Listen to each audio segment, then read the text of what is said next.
So, ayan. Kumuha na ako ng isang belt. Wala talaga akong belt. So, ang tagal ko nang listap yung belt. Bakit binago nila dito? Hi. Binago nila. Snoopy. Mickey Mouse ang collection ko eh. Nag-stay na ako. Yung gatas ng ano kinain ko kanina. Asan yung mga t-shirt ng ano? Ng Mickey, ando pala kay Mickey Mouse. Nakapo nila yung ano setup nila dito.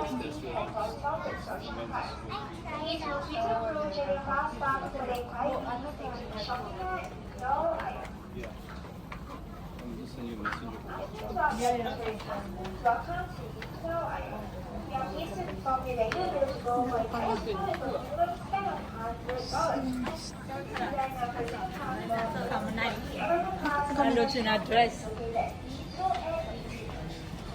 Ganito yung design nila.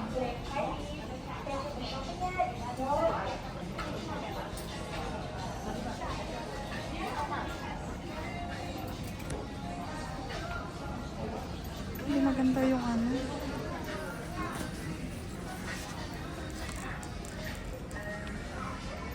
Ano kasi dapat? Walang magandang design.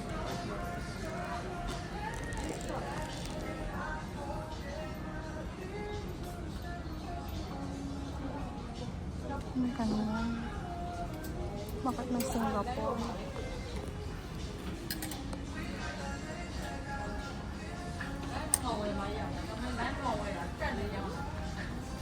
Bakit may nakalagay na Singapore? Ayoko.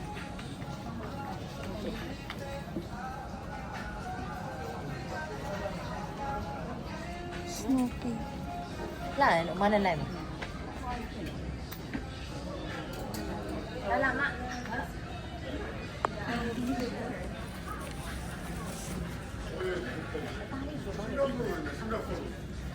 Wala ano maganda. Gusto ko yung ano lang na Mickey Mouse.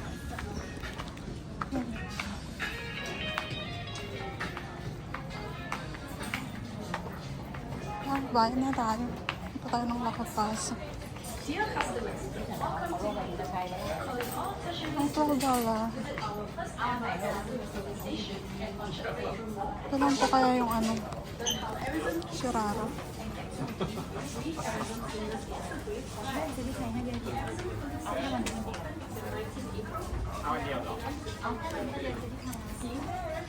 Oh, 3 years old siya. Oh.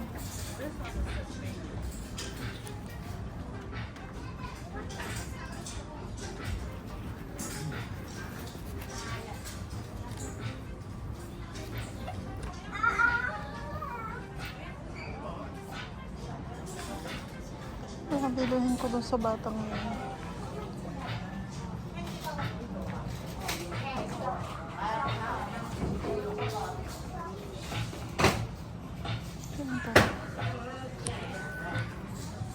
Ano to? Anong size to?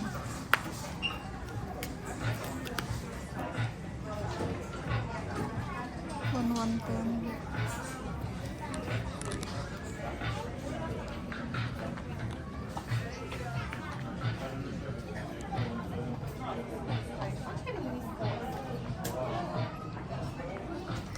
Alam ko, ang biluhin ko doon sa batang yun.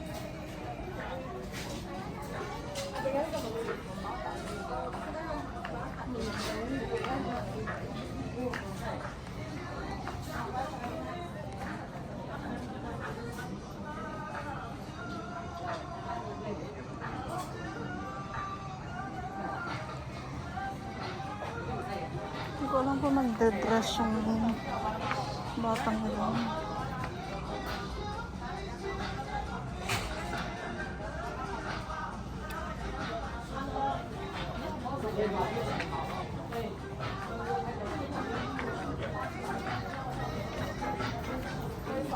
So, bayad na muna ako.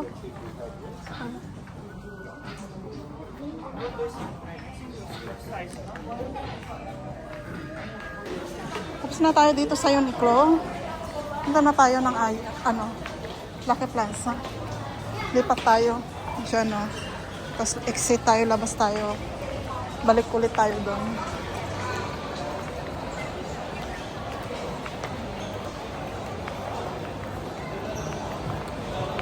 Alas 12 na.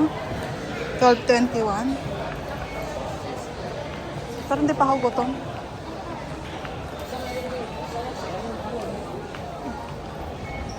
Ano ba bang bibilhin ko? Parang meron pa akong katangang bilhin eh. Hindi pa pala ako nakapagpapalit ng peso. So, magtanong tayo doon kung magkano papalit ng peso.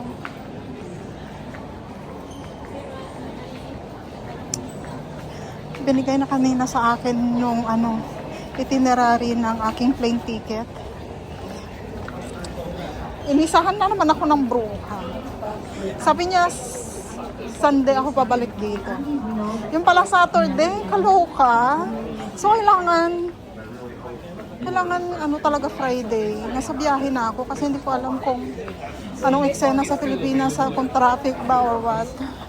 So, tignan ko pag pauwi na ako kung anong traffic meron ang Pilipinas. So, kung kailan hindi ka nagmamadali, kung kailan, yung easy-easy lang, patay oras lang. Parang bagal ng oras, pero kung pag nagmamadali kang ganyan, ang bilis ng oras, parang naghahabol.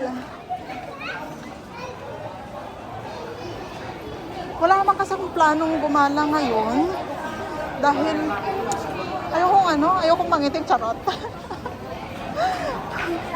Pag gumala pa naman ako, talagang lakad ako dyan sa gitna ng araw. Talagang, sige, go lang nang go.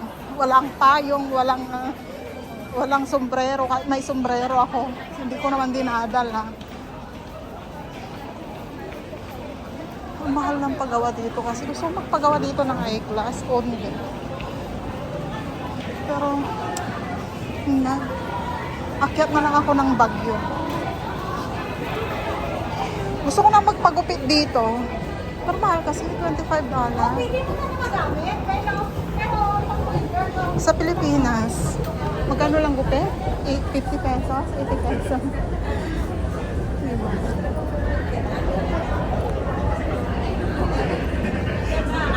So, andito na tayo sa may Lucky Plaza.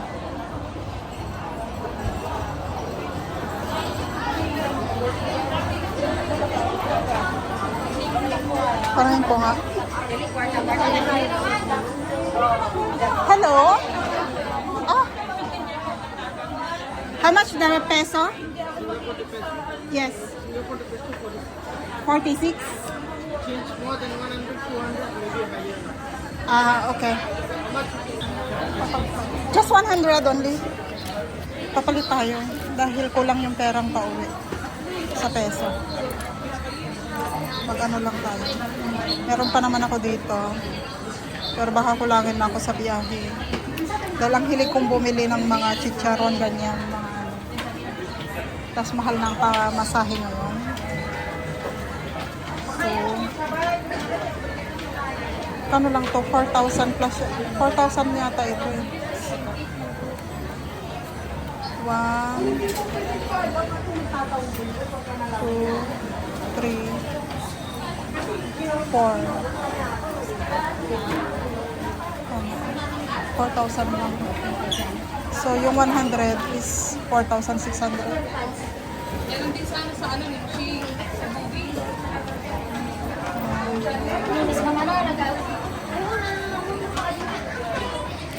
Thank you.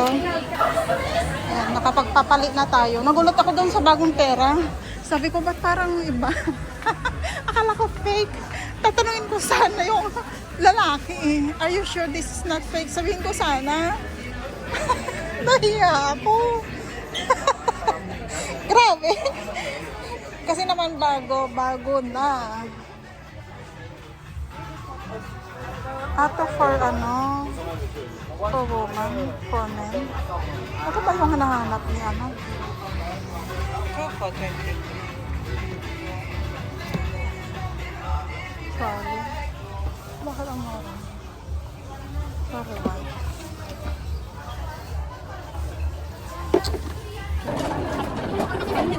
Meron.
Pwede palipatin naman siya dito para magkatabi na lang kayo. Pero bumili lang siya.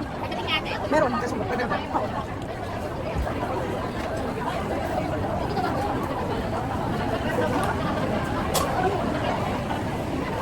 Dito ka, meron yan. Meron. Oo. Pero palipatin nyo na lang siya dito sa side para magkatabi kayo.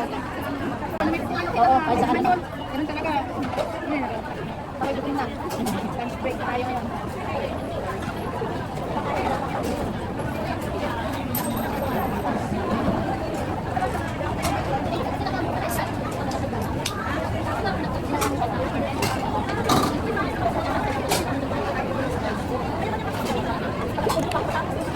Gulang pa kayo.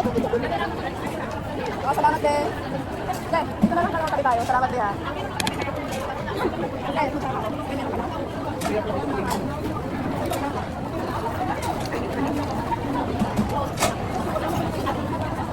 napit mo ko na yun. Sige, lagay mo na yung bago dyan. Sige, wala ng dala.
na ako naka-video kanina.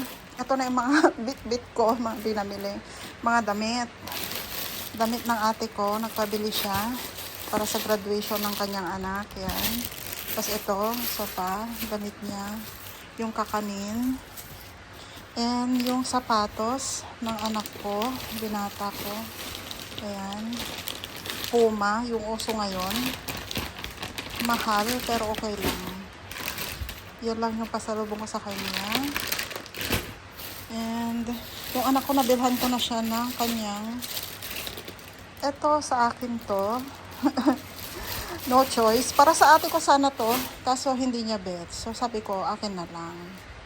Yan. So sa akin to, sabi ko hindi sana ako bibili ng para sa akin. Pero hindi na kasi pwedeng ibalik or ipalit. Ano to? What is this? Kalimutan ko ano to. What is this? Yung t-shirt pambahay ko. T-shirt ko. Tapos bra ng anak ko. Kuha sana ako na marami nito kasi mag-isa na lang eh. Kasi maganda. Tignan ko na lang next after 2 weeks kasi lalabas pa ako bago ako uwi ng Pilipinas. So, yan. Lalabhan ko na muna ang mga yan bago ko iuwi. Tapos yan, sabon. Etong pabango, pinabili to ng advisor ko ng high school na ka-close namin. Ayan. Kay Sir Abdul. Yan. And yung belt ko. And yung makeup ng aking anak na babae. Kasi mahilig siyang mag-makeup. So, support ko kung ano yung hilig niya sa pag-makeup. Which is, yan din kasi yung hilig ko. And sabi ko sa kanya, pwede niyang pagkakitaan yan balang araw. To become a makeup artist. So, ayan. Yan yung ating napamili. Ngayon, medyo madilim. Kalimutan kong i-on yung ating ilaw. So, ayan. And, isusukat ko nang wala akong damit. Yung damit ng ate ko. Kasi kanina, may damit ako. So, magkaiba ang fitting kapag may damit ka na isinusukat mo yung mga damit. So, tanggalin ko yung aking damit at i-fit ko siya. Tapos, isend ko ulit sa kanya. Dahil hindi ko alam kung sino mas mataba na sa amin. Ako ba? O siya? Kasi alam ko parang mas mataba na siya kaysa sa akin. Dati, nung last na uwi ko, sobrang mas taba ako kaysa sa kanya. Kaya sinasabi niyo, "Lang, taba mo. Ganito, ganyan." Ito lang yan. Ngayon, mas mataba na siya kaysa sa akin. Charot! Dahil nagpa-fasting ako. So, okay. Yan lang yung ating napamili. And ito pala yung shoes. Yung uso ngayon. Ito. New Balance ang pinapabili niya. Pero, dahil nga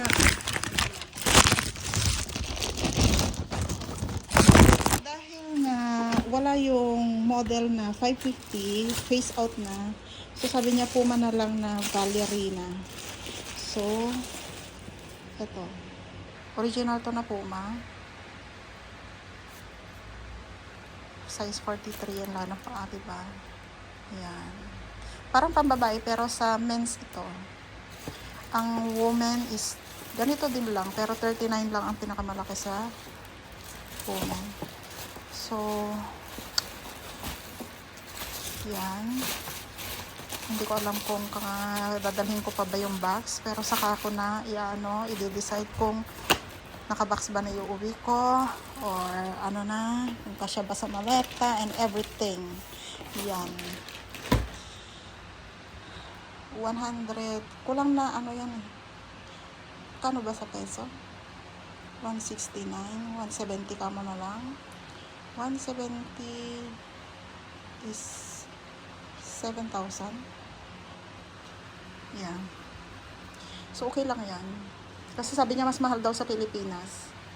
Nasa mga 10K. Sabi niya, hindi ko alam kung kung mas mura ba dito sa Singapore o mas mahal dyan sa Pilipinas. So, yun lang ating napamili for today. So, bibili pa ako after 2 weeks, lalabas ako. Hindi ko alam kung ano pa yung bibilhin ko. Nagpapabili pala yung kaibigan ko ng gold. Which is, sabi ko, ibigay mo ng cash sa anak ko yung pera. At yung isisend ko dapat sa kanya next bago ako uwi na pera is yun yung pambayad ko sa gold na pinapabili niya. Yun pala yung bibilhin ko. Dahil nagtingin na kami kanina ng gold at namili na siya. So balikan ko na lang yun para bayaran yung gold na napili niya kanina. So yun lang. Ay, kapagod.